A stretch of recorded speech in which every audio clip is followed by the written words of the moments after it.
So hello everyone, welcome back to the video. तो आज के इस वीडियो में हम लोग पढ़ने वाले हैं इंटरफेस के बारे में। और ये बहुत ही इंपॉर्टेंट टॉपिक होता है। अगर आप टाइपस्क्रिप्ट में वर्क करते हो तो तुम्हें इंटरफेस आना ही चाहिए। तो इंटरफेस होता क्या है? तो जो ऑब्जेक्ट की शेप बताता है, उसका स्ट्रक्चर बताता है, उसको इंटरफेस बोलते हैं। तो इसका डिफिनेशन में भी लिखा हुआ है, TypeScript an interface is use to define the structure shape of an object. It tell the TypeScript what properties and type of object must have, कि किस तरह का ऑब्जेक्ट हमारा बनेगा और किस तरह के उसमें हमारे पास वैल्यूज़ होंगी। तो जैसे मैंने यहाँ पे एक एम्प्टी ऑब्जेक्ट बना दिया है, तो यहाँ पे मैंने एक एम्प्टी ऑब्जेक्ट बनाया है, तो अगर मैं चाहूँ तो उसमें कोई वैल्यू भी दे सकता हूँ। पीछे डॉट, तो यहाँ पे मैंने डॉट लगाया, मैं चाहूँ तो उसको नेम इक्वल्स टू कुछ भी दे सकता हूँ, तो ये वर्क कर जाएगा। बट मेरे को यहाँ पे एक एरर शो करेगी। वो एरर ये बताएगी कि ऑब्जेक्ट नाम की प्रॉपर्टी डिफाइन ही नहीं है आपके में। सो इस चीज़ से बचने के लिए हम लोग यूज़ करते हैं इंटरफेस। और इंटरफेस आपको बहुत काम आता है जब आप बैकएंड बनाते हो और उसमें आपको सब लिमिटेड चीज़ें ऐड करनी होती है। आप चाहते नहीं हो कोई अननोन बंदा आए और वो आपके में चीज़ें ऐड करे, तो उस टाइम पे आप इंटरफेस यूज़ करोगे। तो यहाँ पे सबसे पहले इंटरफेस बनाने का आपको इंटरफेस कीवर्ड लिखना पड़ेगा और आपको एक नाम देना पड़ेगा। तो इसके लिए मैं बेसिस सिर्फ पर्सन दे देता हूँ। तो मैंने यहाँ पे कर्ली ब्रेसेस लगाए। अब मेरे को यहाँ पे सिर्फ प्रॉपर्टीज़ देनी है, कौन कौन से वेरिएबल होंगे। तो पर्सन के अंदर एक नेम हो सकता है जो मस्ट बी स्ट्रिंग होगा, एंड एक ईमेल होगी जो भी एक स्ट्रिंग टाइप की होगी। तो अगर मैं यहाँ पे ऑब्जेक्ट के आगे 2 कोलन लगा के पर्सन लिख दूंगा,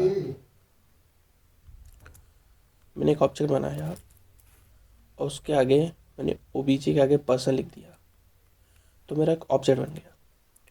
और उसके आगे मैं नेम, मेरे पास नेम प्रॉपर्टी रहेगी मेरे पास। जो नेम होगा वो मेरा क्या हो जाएगा, स्ट्रिंग हो जाएगा। मैं चाहूँ तो उसकी वैल्यूज़ दे सकता हूँ। सो मैं नेम में XYZ दे दूँगा जो कि वैलिड होगी। फिर उसके बाद आएगी स्ट्रिंग, जो कि नेम के बाद आएगा मेरे पास ईमेल। तो मेरे पास ईमेल भी है, जो ईमेल की एक्चुअल वैल्यू है स्ट्रिंग।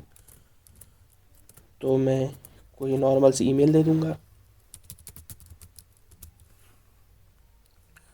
तो यहाँ पे हम अब वैल्यू चेंज कर सकते हैं। और अगर मैं ओबीजे डॉट लिखूँगा तो मेरे पास सिर्फ 2 ऑप्शन आएंगे, या तो मैं नेम लिख सकता हूँ या ईमेल लिख सकता हूँ।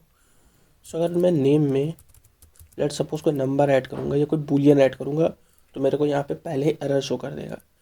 तो हमें टाइपस्क्रिप्ट इस एरर से भी बचाती है और इसीलिए हम लोग इंटरफेस बनाते हैं। अच्छा, कभी कभी क्या होता है कि हमें कुछ चीज़ें चाहिए होती है एक इंटरफेस से, कुछ चीज़ें चाहिए होती है जो हम चाहते हैं कि दूसरे इंटरफेस में लाएँ। लेट सपोज यहाँ पे हमारे पास पर्सन है, तो पर्सन में नेम होगा और ईमेल होगी। हो सकता है उसका रोल नंबर भी हो, तो रोल नंबर पर्सन के पास नहीं होता लेकिन स्टूडेंट के पास होता है। तो हम लोग क्या करेंगे, एक इंटरफेस बनाएंगे स्टूडेंट नेम से। इंटरफेस बनाया हम लोगों ने स्टूडेंट के नेम से, और उसमें एक्सटेंड्स कर दिया, मतलब उसकी प्रॉपर्टी इनहेरिट कर ली पर्सन की। तो हमारे पास 2 ऑप्शन तो पहले से, नेम ईमेल। हम लोगों ने रोल नंबर ऐड कर दिया जिसकी वैल्यू मैंने दे दी नंबर। ना अगर हम यहाँ पे ओबीजे पर्सन बनाएंगे तो उसमें 2 ही ऑप्शन मिलेंगे। मैं दिखाता हूँ तुमको।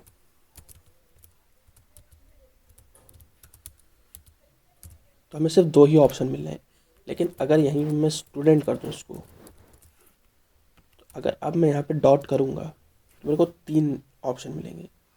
और इसके आगे अगर मैं क्वेश्चन मार्क लगा दूँगा तो ये ऑप्शनल हो जाएगा, यानी मैं इसको प्रोवाइड करूँ ना करूँ बात बराबर हो जाएगी। तो अगर इसमें डॉट करूँगा तो मेरे को रोल नंबर भी आ जाएगा और उसकी एडिशनल वैल्यू मैंने टॉल सेट कर दी। तो आई होप आपको इंटरफेस समझ में आएगा, उसका यूज़ क्या होता है वो समझ में आएगा। एक्सटेंड हमारा क्या करता है, एक्सटेंड की definition, extend use to inherit the property from another interface. मतलब हमने स्टूडेंट के इंटरफेस बनाया जिसमें हमने पर्सन की जितनी प्रॉपर्टीज़ थी इनहेरिट कर दी, उसमें हमने एक न्यू प्रॉपर्टी दे दी रोल नंबर।